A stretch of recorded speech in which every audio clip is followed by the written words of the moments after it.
महादेवी वर्मा का पहला गीत है, अपन जो अंतरा भाग एक में है, जाग तुझको दूर जाना है। यानी कि महादेवी वर्मा यहाँ किसे जगाने का प्रयास कर रही है? जो लोग मोह माया के बंधनों में बंधे हुए हैं। इधर देखा ना आपने। और पहला गीत आंदोलन की प्रेरणा से रचित जागरण गीत है। क्या है ये? आंदोलन की प्रेरणा से रचित जागरण गीत, यानी कि लोगों को जगाने का गीत है भाई। स्वाधीनता आंदोलन के लिए जब अपना देश आजाद नहीं हुआ उस समय एक गीत गाया गया और वो कह रही है कि जागो, तुम्हें बहुत दूर तक जाना है। देश के युवाओं, तुम जागो, तुम्हें बहुत दूर तक जाना है। इसी के ऊपर इन्होंने गीत लिखा है। देखो इसमें क्या है कि पहला गीत स्वाधीनता आंदोलन की प्रेरणा से रचित जागरण गीत है।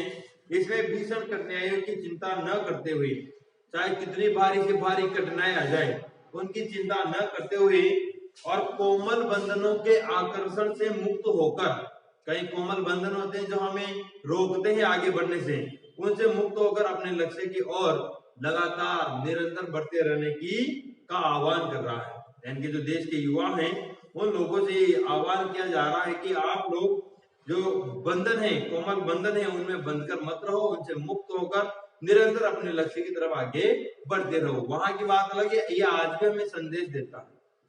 हम पढ़ाई कर रहे हैं नौकरी लगने के लिए, तो हमें निरंतर उस लक्ष्य की तरफ बिना रुके बढ़ते रहना चाहिए। किसी मोह माया में रुककर हमें उस लक्ष्य से भटकना नहीं चाहिए। मोह माया के बंधन में जकड़े मानव को जगाते हुए महादेवी ने कहा है, क्या कहा है? जाग तुझको दूर। अब किसको जगाएंगे? जागे हुए आदमी को थोड़ी जगाएंगे, जो सो रहा है उसे जगाया जा रहा है। यहाँ किसे जगाया जा रहा है? अब कैसे सो रहा है? नींद में? भाई नींद ले सो तो पालिया पड़े हो, नहीं, उसको नहीं जगा रहे हैं। किसको जगा रहे हैं? जो मोह माया के बंधनों में जकड़ा हुआ हो, हाँ, यानी कि अपने लक्ष्य से भटका हुआ हो, उस व्यक्ति को जगाकर अपने लक्ष्य की तरफ निरंतर बढ़ने का इसमें संदेश दिया जा रहा है। देखो क्या कहते हैं महादेव वर्मा, जाग तुझको दूर जाना। देखिए इसका वाचन, पहले लाइन की चीर सजग आंखें उनिंदी आज कैसा व्यस्त बाना, जाग तुझको दूर जाना। महादेवी वर्मा यहाँ पर कह रही है कि चीर सजग आंखें, चीर यानी कि लंबे समय से, सजग यानी कि सावधान, उनिंदी नींद से भरी हुई, कि तू हमेशा सावधान रहा है। देश के नागरिकों को संकेत करके महादेव वर्मा कह रहे हैं कि हे देश के युवाओं, नागरिकों, तुम हमेशा कैसे रहे हो? सावधान रहे हो, यानी कि हमेशा अपने लक्ष्य की तरफ निरंतर बढ़ते रहे हो। आज तुम्हारी आंखें उनिंदी कैसे हो रही है? क्या तेरी आंखें नींद से कैसे भरी हुई है? तुझे आलस किस बात के आ रहे हैं? आज कैसा व्यस्त बाना, और आज तूने कैसा व्यस्त बाना बना रखा है, यानी कि तू अस्त व्यस्त कैसे हो रहा है? तू अपने लक्ष्य से कैसे भटक रहा है? जाग, तू जाग और उठ, अपने लक्ष्य की तरफ बढ़, कि तुझे जाग, तुझे बहुत दूर तक जाना है, तुझे अपना लक्ष्य प्राप्त करना है। इसलिए तू ऐसे कैसी हालत बना रखी है? तुझमें सब क्वालिटी है, आगे बढ़ने की सारी क्वालिटी है तेरे अंदर, लेकिन तू ऐसे उनिंदी सी आंखें, वलसाए हुआ कैसे हो रहा है? तेरा देख हाल क्या हो रहा है, बिखरा पड़ा हुआ है, आसपास हो रहा है, तेरा बाना यानी कि तेरा हाल चाल कैसा हो रहा है? तो उठ, जाग, तुझे बहुत दूर तक जाना है। अचल हिमालय के हृदय में आज चाहे कंप हो ले, या प्रलय के आंसुओं में मौन अलसित योम रोले। फिर बहुत खतरनाक वर्णन है महादेव वर्मा करेंगे उससे कि अचल हिमालय, हिमगिरी, हिमगिरी यानी कि हिमालय पर्वत है ना, और अचल जो चले नहीं, कि हिमालय पर्वत के हृदय में चाहे कंपन होने लगे, चाहे तेरे सामने कितनी भी बड़ी से बड़ी कठिनाइयां आ जाए, तुझे रुकना नहीं है, तुझे रुकना नहीं है। चाहे अचल हिमालय, हिमालय कितना बड़ा है, उसमें भी कंपन होने लग जाए उसके हृदय में, तो मान ले उसके हिमालय के हृदय में कंपन हो, ऐसी तेरे जीवन में कठिनाइयां आ जाए, तो भी तुझे रुकना नहीं है। या प्रलय के आंसुओं में मौन अलसित योम रोले। योम का मतलब होता है आकाश। फिर आगे महादेव वर्मा ने कहा है कि चाहे प्रलय के आंसुओं में मौन अलसित योम रोले, चाहे आकाश रोकर, आकाश के रोने से या उसे पानी गिरने से, चाहे संसार में प्रलय आ जाए, क्या आ जाए? प्रलय आ जाए, तो भी तुझे रुकना नहीं है। मतलब कहा गया है कि चाहे तेरे जीवन में भीषण से भीषण, कितने भी खतरनाक से खतरनाक कठिनाई आ जाए, लेकिन तुझे अपने लक्ष्य से डगमग नहीं होना है, अपने लक्ष्य की तरफ निरंतर बढ़ते रहना है। आज पी आलोक को डोले तिमिर की घोर छाया, जागकर विद्युत शिखाओं में निठुर तूफान बोले। चाहे तूफान आ जाए, चाहे तिमिर, तिमिर यानी क्या होता है? अंधकार। आलोक यानी क्या होता है? प्रकाश। कि चाहे प्रकाश को ये अंधकार पूरा ही पी जाए, आज पी आलोक को, यानी कि आलोक को पी जाए मतलब प्रकाश को पी जाए, तिमिर की घोर छाया, अंधकार की घोर छाया चाहे पूरे प्रकाश को ही पी जाए, जागकर, फिर भी तुझे जागकर क्या करना है? विद्युत शिखाओं। विद्युत शिखाएं किसे कहते हैं? बिजली कड़कती है ना आसमान में, बिजली में निठुर तूफान बोले। चाहे उन विद्युत शिखाओं में निठुर यानी कि कठोर, चाहे कठोर से कठोर तूफान आता रहे, फिर भी तुझे नहीं रुकना है। यानी कि तेरे जीवन में कितनी बड़ी समस्याएं आ जाए, कितनी भीषण कठिनाइयां आ जाए, तुझे रुकना नहीं। आगे देखो, पर तुझे है नाश पथ पर चिन्ह अपने छोड़ आना, जाग तुझको दूर जाना, जाग तुझको दूर जाना। फिर आगे कहते हैं कि पर तुझे है नाश पथ पर चिन्ह अपने छोड़ जाना। नाश पथ यानी कि ये जो नष्ट होने वाला जो मार्ग है, एक तरह से अपने आप को खत्म कर देने वाला, अपने आप को मिटा देने वाला जो मार्ग है, लक्ष्य पर चलते, लक्ष्य की तरफ बढ़ते हुए, जो इसमें कई अब आजादी के लिए लड़ रहे स्वतंत्रता सेनानी, देशभक्त, तो इसमें कई सारे नष्ट हो जाएंगे, बीच में कई सारे अमर हो जाएंगे, कई सारों को क्या हो जाएगा? कई सारे मर जाएंगे ना बीच में, तो वो अमर हो जाएंगे। तो ये जो नाश पथ है, देश को आजादी दिलाने का जो मार्ग है, इस पथ पर चिन्ह अपने छोड़ जाना, कि तेरी अमरता के चिन्ह इस रास्ते पर तू छोड़ के जाना। जाग, तुझको बहुत दूर तक जाना है, कि जाग, तुझे अपने लक्ष्य की तरफ बढ़ते रहना है। आगे देखिए, बांध लेंगे क्या तुझे यह मोम के बंधन सजीले, पंथ की बाधा बनेंगे तितलियों के पर रंगीले। मोम के बंधन कहा है? घर के जो परिवार के जो बंधन होते हैं ना, अपने रिश्ते, वो मोम के बंधन होते हैं। मोम के समान बिल्कुल लचीले होते हैं, हमें कमजोर बना देते हैं। और तितलियां, यार मेरा तितलियां वर्गा, वो तितलियां जी, तो कहीं तुझे मंचली, कहीं लड़कियां भी मिलेगी रास्ते में तेरे मन को भटकाने के लिए, लेकिन उन तितलियों के चक्कर में तो मत जाना। तो ये वही है कि बांध लेंगे क्या तुझे मोम के ये बंधन सजीले, क्या तुझे ये घर परिवार के जो बंधन है वो क्या तुझे बांध लेंगे? क्या तुझे अपने लक्ष्य की तरफ नहीं बढ़ने देंगे? पंथ की बाधा बनेंगे, क्या तेरे पंथ की, यानी कि जो तू लक्ष्य की तरफ बढ़ रहा है, उस लक्ष्य में क्या ये जो तितलियां हैं, यानी कि जो आकर्षित करने वाली जो चीजें होती है, और कई सारी चीजें हो सकती है, वो सब चीजें क्या तुझे तेरे इस लक्ष्य में बाधित बन जाएंगी? क्या तू इन्हें भी नहीं टाल सकता? तो आगे देखिए कि पंथ की बाधा बनेंगे तितलियों के पर रंगीले, तितलियों के जो रंगीले रंगीले जो पर हैं, यानी कि लुभावने जो लोभ लालच माया मोह की जो चीजें हैं, वो तुझे क्या अपने रास्ते में बाधक महसूस हो रही है? तू इनसे डटकर मुकाबला कर और आगे निकल जा। विश्व का क्रंदन भुला देगी मधु की मधुर गुनगुन, क्या डुबा देंगे तुझे यह फूल के दल ओस गिली। फिर देखिए आप, मधु किसे कहते हैं? भंवरे को। मधुर किसे कहते हैं? भंवरे को। तो भंवरे की मधुर गुनगुन मतलब ये जो सांसारिक माया मोह है ना, ये चीजें क्या तुझे विश्व की क्रंदन, विश्व का विलाप, क्रंदन यानी विलाप, कि विश्व के जो दुख हैं, जो कष्ट हैं, जो विश्व के लोगों की जो पीड़ाएं हैं, उन पीड़ाओं को क्या ये मधुर भंवरों की गुनगुन भुला देगी तुझे? यानी कि जो विश्व, यानी कि माया मोह में उलझकर क्या तू देश के लोगों का कष्ट पीड़ा को भूल जाएगा? अर्थात तुझे ऐसा नहीं करना है। क्या डुबा देंगे तुझे यह फूल के दल ओस गीले, और क्या ये जो ओस यानी कि फूल की जो सुगंध होती है, यानी कि यही माया मोह वगैरह ये चीजें क्या तुझे फूल की सुगंध से, तुझे ये फूल की सुगंध तुझे उसमें डुबा देगी क्या? यानी कि तू इससे बचकर निकल और अपने लक्ष्य की तरफ बढ़ता जा। आगे देखो, तू ना अपनी छांव को अपने लिए कारा बना। कारा क्या होता है? जेल, कारागार कहते हैं ना अपन, जेल, या कह सकते हैं अपन बंधन कर सकते हैं।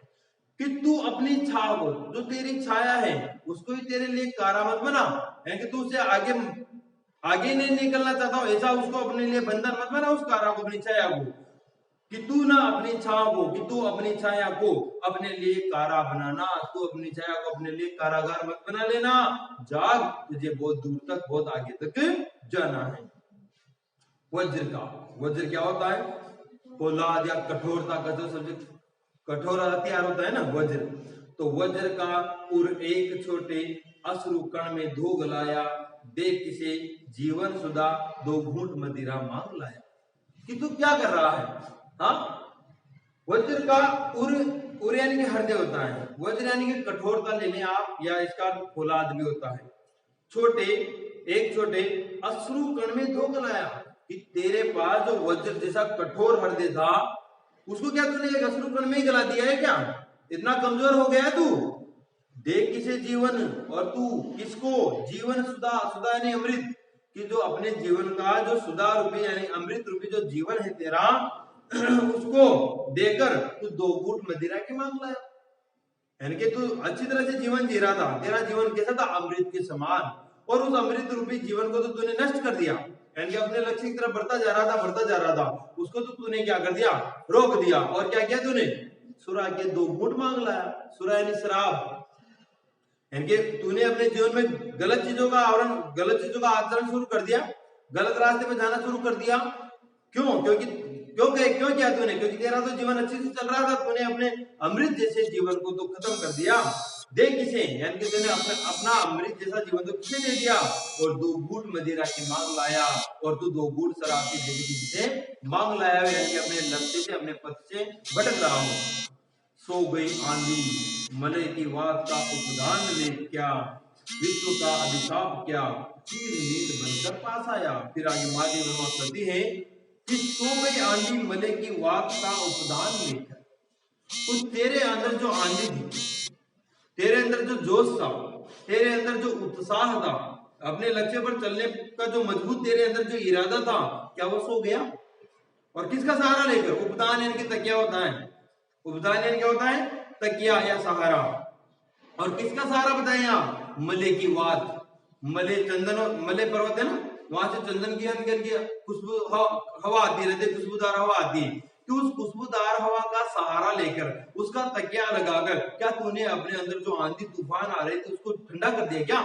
क्या तू अपने लक्ष्य से भटकने लग गया क्या?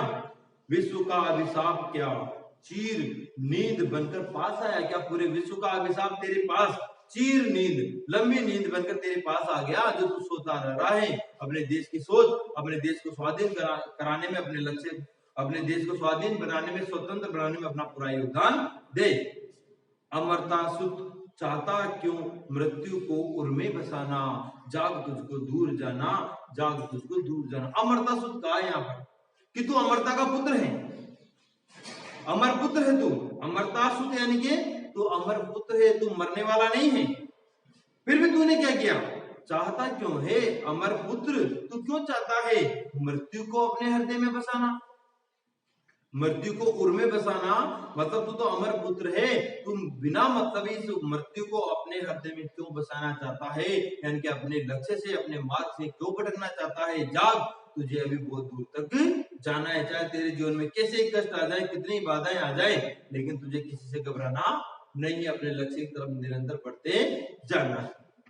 आगे देखिए, कहा न ठंडी सांस में अब भूल वह जल्दी कहानी, आग हो उर में तभी दृग में सजेगा पानी। फिर आगे कहती है मादी वर्मा कि कहा न ठंडी सांस में अब भूल वह जल्दी कहानी। जल्दी कहानी से क्या तात्पर्य? जल्दी कहानी से तात्पर्य अपने देश की परतंत्रता की कहानी। कहा न ठंडी सांस में अब, कि तू कहीं अपनी ठंडी सांसों में अब भूल वह जल्दी कहानी, कि अपनी परतंत्रता की, अपने देश की गुलामी की कहानी को मत भूल जाना। इन ठंडी सांसों के माध्यम से तू ऐसा मत होने देना कि तू अपने परतंत्रता, अपने देश जो गुलाम हुआ उसकी कहानी को भूल जाए, ऐसा मत होने देना। आग हो उर में तभी दृग में सजेगा आज पानी, कि तेरे अंदर आग होगी ना, उत्साह जोश होगा, देश के लिए बलिदान देने की भावना होगी, तभी तेरी आंखों में पानी सजेगा, अर्थात तभी तेरी आंखों में जो आंसू आएंगे वो भी लोगों को अच्छे लगेंगे। दृग यानी कि आंखें होती है ना, उर यानी हृदय, कि आग हो उर में, कि तेरे अंदर वो आग रहेगी, उत्साह रहेगा, तभी दृग में, तभी तेरी आंखों में सजेगा आज पानी, तभी तेरी आंखों में आंसू सजेंगे, सजावट के समान लगेंगे। हार भी तेरी बनेगी, हार भी तेरी बनेगी माननी थे पताका, राख क्षणिक पतंग की है अमर दीपक की निशानी, तू है तुझे अंगार सैया पर मृदुल कलियां बिछाना, जाग तुझको दूर जाना, जाग तुझको दूर जाना। अंतिम पंक्ति में महादेव मां कह रही है कि हार भी तेरी बनेगी माननी जय की पताका। माननी जय मतलब स्वाभिमान की विजय, माननी जय यानी स्वाभिमान की विजय, पताका यानी होता है झंडा या ध्वजा। कि अगर तू इस स्वाधीनता आंदोलन के रास्ते में चलते चलते शहीद भी हो गया तो तू अगर हार भी जाए तो तेरी हार भी क्या बनेगी, स्वाभिमानी विजय बनेगी। हार भी तेरी बनेगी कि तेरी हार भी क्या बनेगी, माननी जय। माननी जय मतलब स्वाभिमान की विजय। तेरी हार भी स्वाभिमान की विजय बनेगी और उसकी पताका यानी कि उसका झंडा पूरे देश में लहराया जाएगा, पूरे देश में तेरा नाम होगा। राख क्षणिक पतंग की है अमर दीपक की निशानी।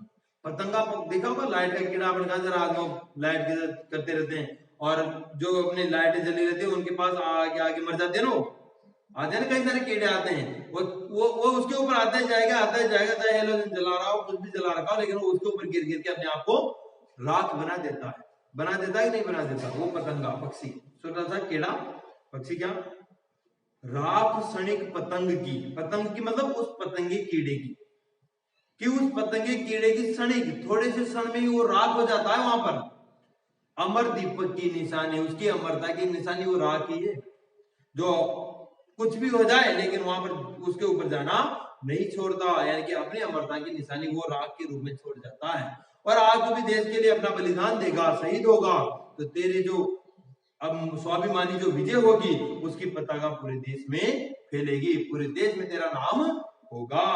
हे तुझे अंगार सैया पर मृदुल कोमल कलियां बिछाना, 30 अंगारों से भरी हुई सैया पर तुझे क्या बिछाने, मृदुल यानी कि कोमल कलियां बिछानी, यानी कि तेरे हृदय में जितने भी कोमल भाव है उन सबको हटाकर तुझे आगे बढ़ना है, उत्साह के साथ जोश के साथ आगे बढ़ना है कि जाग तुझको दूर जाना। अब अंगार सैया क्या है, अंगार सैया यही तो है कि देश को आजादी दिलाने के मार्ग पर लड़ते हुए शहीद हो जाना, अंगारों से भरी हुई सैया है वो, कि उस पर तुझे क्या बिछानी है, मर्दुल कलियां बिछानी है, यानी कि अपने देश को आजादी दिलानी है ताकि पीछे के सभी लोग सुख शांति से रह सके। कि जाग तुझको दूर जाना, जाग तुझको दूर जाना। ये गीत हमें अपने जीवन में भी संदेश देता है, प्रेरणा देता है। सभी के जीवन में कोई ना कोई कष्ट होते हैं, कोई ना कोई कठिनाइयां होती है, सभी के होती है, तो उन कठिनाइयों से हमें हार नहीं माननी चाहिए, घबराना नहीं चाहिए, हमें हमेशा आगे बढ़ते रहना चाहिए। कठिनाइयों से जूझते हुए जो आगे बढ़ता है वही सच्ची सफलता प्राप्त करता है। तो आपको इसी प्रकार आगे बढ़ते रहना है। दूसरा इनका गीत है, क्या है, सब आंखों के आंसू उजले, सब आंखों के आंसू उजले। इसकी व्याख्या करते हैं, देखिए पहले इसका थोड़ा सा पाठ परिचय पढ़ लेते हैं, कविता का परिचय, इधर आओ गीत का परिचय। दूसरा गीत पेज नंबर 151 में, दूसरा गीत नीचे की जगह पे लिख रहा हूं, सब आंखों के आंसू उजले, अंडरलाइन कर लो, सब आंखों के आंसू उजले में प्रकृति के उस स्वरूप की चर्चा हुई है जो सत्य है। किसकी चर्चा हुई है, जो प्रकृति का ऐसा स्वरूप जो सत्य है, यथार्थ है और लक्ष्य तक पहुंचने में मनुष्य की क्या करता है, मदद करता है, ऐसे स्वरूप की चर्चा हुई। प्रकृति के परिवर्तनशील यथार्थ से जुड़कर मनुष्य अपने सपनों को साकार करने की राहें चुन सकता है। क्या कर सकता है, सपनों को साकार करने की राहें चुन सकता है।